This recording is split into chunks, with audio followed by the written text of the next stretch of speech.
মাদারীপুর সদর উপজেলা 2024-25 অর্থ বছরে 15 ইউনিয়নে গ্রামীণ অবকাঠামো উন্নয়ন প্রকল্পে কাজ হয়েছে 7 কোটি 20 লাখ টাকার। এত খাতাপত্রের হিসেব নিকেশ, বাস্তবতা কতদূর, কতটুকু উন্নয়ন হয়েছে গ্রাম পর্যায়ে একটু দেখে আসতে চাই। সমীকরণ মিলাতে চাই সরকারি বরাদ্দের অর্থের সুফল কতটা পাচ্ছে দেশের জনগণ। কত মেম্বার চেয়ারম্যান কত বীর বানাইলাম, মনে করেন একবার আমাকে দয়া করলো না। লাশের যে খাটটা আছে না মসজিদে, খাড়ে করে মনে করেন কয়েকজনে কান্দে করে নিয়ে গেছি। অসুস্থ হয়ে পড়ছে, 1 ঘন্টা পর রাত আমার হয়ে গেছি হসপিটালে। শিরখারা ইউনিয়নের গোসাইদিয়া এলাকা, এটি একটি পারিবারিক কবরস্থান। অথচ এই কবরস্থানকে গণকবর দেখিয়ে কাবিখা প্রকল্পে মাটি ভরাটের নামে উত্তোলন করা হয়েছে 3,15,000 টাকা। স্থানীয় ইউপি সদস্য আপিয়া আক্তার এই টাকা তুলে নেন বলে অভিযোগ রয়েছে। সালাম আলাদের বাড়িঘাটে যে কবরস্থান, ওটা তার ব্যক্তিগত কবর। আমরা দেখছি ওখানে সাইনবোর্ড ঝুলানো আছে। সরকার বিভিন্ন প্রকল্পের মাধ্যমে বিগত দিনে অনেক টাকা পয়সা দিতেছে এবং সরকারও হয়রানি হইতেছে এবং জনগণকেও হয়রানি করতেছে। এটা একটা আত্মসৎমূলক কাজ। মাদারীপুর সদরের পার্শ্ববর্তী ইউনিয়ন কুনিয়া 2 নং ওয়ার্ডের এলজিইডির রাস্তা থেকে মাহমুদ শিয়া হাজিবাড়ি পর্যন্ত মাটির রাস্তা নির্মাণ করতে বরাদ্দের 6,36,000 টাকা উত্তোলন করা হয়েছে, কিন্তু বাস্তবতা সম্পূর্ণ উল্টো। রাস্তাটি অনেক আগে থেকেই ইটের সোলিং করা। পাঁচখোলা ও খোয়াজপুর ইউনিয়নে গিয়ে মিলল আরও অদ্ভুত প্রতারণার চিত্র। পাঁচখোলা ইউনিয়নের সাবেক গোবিন্দপুর গ্রামে 5 লাখ টাকা ইটের সোলিংয়ের জন্য বরাদ্দ হয়েছে 1% প্রকল্প থেকে, অথচ এখানে এমন নামে কোনো গ্রামের অস্তিত্ব খুঁজে পাওয়া যায়নি। তবে পাশের ইউনিয়ন খোয়াজপুরে গিয়ে মিলল সাবেক গোবিন্দপুর গ্রাম, এখানেও শুভঙ্করের ফাঁকি। আবারও একই রাস্তার নামে বরাদ্দ হয় 8,20,000 টাকা। এই যে আনুকুলের বাসাটা এই জায়গায় না, আনুকুলের বাসাটা ফেরিঘাট পারে। সাবেক গোবিন্দপুর হলো খসপুরের ভিতরে 7 নম্বর ওয়ার্ডে এই আনুকুল নামে কোনো লোক নেই। গায়েবী রাস্তার নামে এমন কাজ বরাদ্দ হয়েছে মাদারীপুর সদরের আরও একাধিক ইউনিয়নে। আবার রাস্তা করে দেওয়ার কথা বলে গ্রামের লোকজনকে দিয়ে গাছপালা কাটিয়ে প্রকল্পের লোকজন নিজেরাই কেটে পড়েছে। আমাদের এই রাস্তার কাজ হবে দেখে মনে করেন রাস্তার সাইডে যত গাছ গাছিল ছিল, যত লোকের ঘর বাড়ি আছিল সবই ভাঙাইছে। এই ভাঙ্গা বল ধরে নিচ্ছি নিয়ে ঠিয়া আবার সেই আম গাছ ছিল, আবার এই যে ই গাছ ছিল, এই কার্য তুলতে কিন্তু তারপর হঠাৎ করে এই আমাদের বাড়ি ইস্তিয়াইয়া অফ করে দিছে। সরকারি নিয়ম অনুযায়ী এ ধরনের উন্নয়ন প্রকল্প জেলা প্রশাসকের মাধ্যমে ইওনো ও প্রকল্প বাস্তবায়ন কর্মকর্তার মাধ্যমে স্থানীয় জনপ্রতিনিধিরা বুঝে পান, আর এই প্রক্রিয়ার আড়ালেই চলে ভাগ বাটোয়ারা। অভিযোগ রয়েছে প্রকল্পের মোট বরাদ্দের 10% চলে যায় ইওনোর হিসাবের খাতায়। সামনে কি ধরেন কোনো টাকার লেনদেন হবে খলিল ভাইয়ের সাথে, এমন কোনো বিষয়?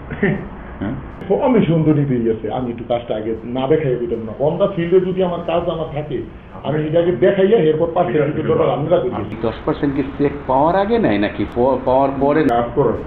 ভিডিওতে বলতে শোনা যায় খলিল নামের এক ব্যক্তিকে 10% টাকা দেওয়ার কথা হচ্ছে।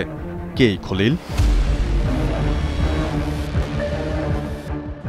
এ তো গেল 10%, বাকি 90% টাকার তাহলে কি হয়, তার একটা নমুনা দেখে আসা যাক। শিরখারা ইউনিয়ন পরিষদের সচিব কবির উদ্দিন হাওলাদার, যিনি নিজ স্ত্রীর নামে ঠিকাদারি প্রতিষ্ঠান খুলে বাগিয়ে নিয়েছেন অন্তত 6টি উন্নয়ন কাজ, কিন্তু চোখে পড়ার মতো কোনো উন্নয়নই দেখেননি এলাকাবাসী। এতক্ষণ দেখেছেন গুটি কয়েক ইউনিয়নের দুর্নীতির চিত্র। মাদারীপুর সদর উপজেলার 15টি ইউনিয়নের 135টি ওয়ার্ড থেকেই মিলেছে এমন দুর্নীতির ভয়ঙ্কর নজির। শিরখারা ইউনিয়নের 1 ও 2 নং ওয়ার্ড, এখানে কাজ না করেই লোপাট করা হয় 6 লাখ টাকা। 3 নং ওয়ার্ডে লোপাট করা হয় 7,61,700 টাকা। 5 নং ওয়ার্ড থেকে হাতিয়ে নেওয়া হয়েছে প্রায় 25 লাখ টাকা। 6 নং ওয়ার্ডে গায়েব করা হয় 10,14,000। 7 নং ওয়ার্ড থেকেও লোপাট করা হয় প্রায় 10 লাখ টাকা। এসব অসঙ্গতি নিয়ে কালে কণ্ঠের অনুসন্ধান শুরু হলে নড়ে চড়ে বসে দুর্নীতি দমন কমিশন। তাদের অনুসন্ধানেও উন্মোচিত হয় ভয়ঙ্কর জালিয়াতির চিত্র। মাদারীপুর সদর উপজেলার 15টি ইউনিয়নের মধ্যে 11টি ইউনিয়নে 5 আগস্টের পর কোনো চেয়ারম্যান বিভিন্ন কারণেই পলাতক আছে। সেই সংশ্লিষ্ট ইউনিয়নের টিআর কাবিকা সহ বিভিন্ন বিবিজি প্রকল্প, অন্যান্য প্রকল্প থেকে বিভিন্ন রকম বরাদ্দের তসরুপ হয়েছে বলে আমরা প্রাথমিক অভিযোগে পেয়েছি। এখানে কোন আইনে বা কোন বিধিতে এই প্রকল্পটা গ্রহণ করেছে, রাষ্ট্রীয় অর্থ অপচয় করেছে, এগুলো আমরা আইন ও বিধি মোতাবেক রেকর্ডপত্র পর্যালোচনা করে মাননীয় কমিশনে এটা দাখিল করব।